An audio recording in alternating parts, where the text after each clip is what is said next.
ओम साई राम। आप सुन रहे हैं साईं फरिश्ते कविता की वाणी। मैं कविता साईं आप सभी से माफ़ी चाहती हूँ कि आज का प्रभात साईं संदेश नहीं आ पाया। सच कहूँ तो मैं कल बहुत ज़्यादा परेशान थी, इसलिए मैं संदेश नहीं लिख पाई। कभी कभी जीवन में ना ऐसा समय भी आता है कि जब परेशानियाँ थोड़ी बढ़ जाती हैं और हमें कोई जवाब नहीं मिलता, लेकिन फिर भी मन में एक भरोसा रहता है कि बाबा सब ठीक कर देंगे। बस थोड़ा सा श्रद्धा और सब्री बनाए रखना है।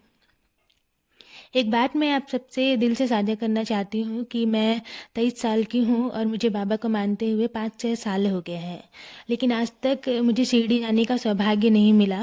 फिर भी मुझे ऐसा लगता है कि बाबा मुझसे दूर नहीं है, क्योंकि बाबा की एक मूर्ति मेरे घर पर विराजमान है और मैं रोज उनकी सेवा करती हूँ, उनसे बातें करती हूँ और उन पर पूरा विश्वास है, क्योंकि बहुत छोटी सी उम्र में मैंने बाबा को जाना है, उन्हें महसूस किया है।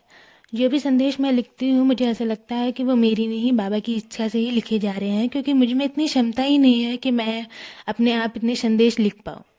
मुझे मालूम है कि बाबा ही मुझे अपने रास्ते पर चलाते हैं और अपने संदेश लिखवाते हैं। मैं बाबा का दिल से धन्यवाद करना चाहती हूँ। और जब मैं देखती हूँ ना कि इस चैनल पर 6,000 से भी ज़्यादा लोग जुड़े हुए हैं, मेरी संदेश सुनते हैं, कमेंट करते हैं, अपना प्यार देते हैं, तो मुझे बहुत खुशी होती है।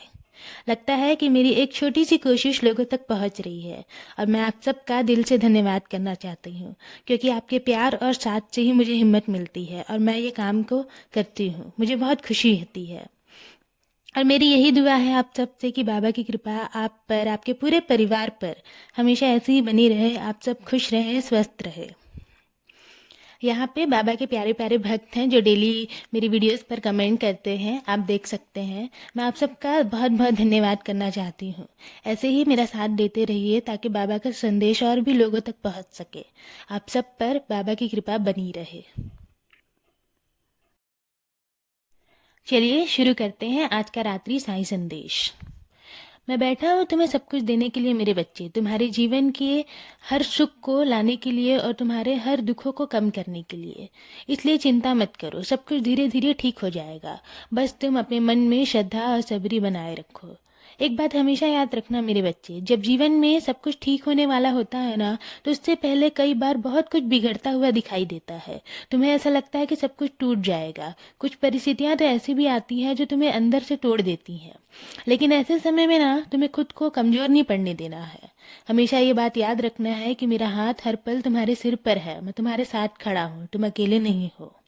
मैं पहले अपने भक्त को सब्र सिखाता हूँ, उसके बाद उसके जीवन में ऐसी ऐसी खुशियाँ लाता हूँ ना, जिनकी उसने कभी कल्पना भी नहीं की होती है।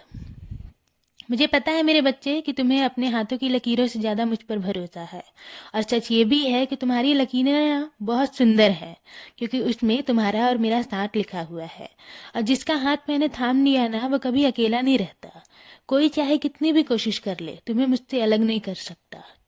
हमारा जो रिश्ता है ना, वो केवल इस जन्म का नहीं, जन्म जन्म का है। तुम लोगों को केवल उनके व्यवहार से पहचानते हो, लेकिन मैं लोगों को उनके मन और इरादों से भी जानता हूँ। इसलिए निश्चित रहो, कोई भी व्यक्ति तुम्हें नुकसान नहीं पहुंचा पाएगा। तुम मेरी छत्र छाया में सुरक्षित हो। और हाँ, डर को अपने मन से निकाल दो और हर परिस्थिति में मेरा नाम लेते रहो। जब भी तुम्हारा मन भारी हो, मेरे पास आकर बैठो, मुझसे बातें करो। मैं तुम्हारी हर पुकार सुन रहा हूँ। जहाँ तुम्हारा विश्वास खत्म हो जाता है ना, वहीं से मेरा चमत्कार शुरू हो जाता है, क्योंकि मैं तुम्हारे विश्वास को टूटने नहीं दूंगा। बस तुम ये बात याद रखना कि मेरा आशीर्वाद हर पल तुम्हारे साथ है, और अपनी सारी चिंताएं मेरे चरणों में छोड़ दो।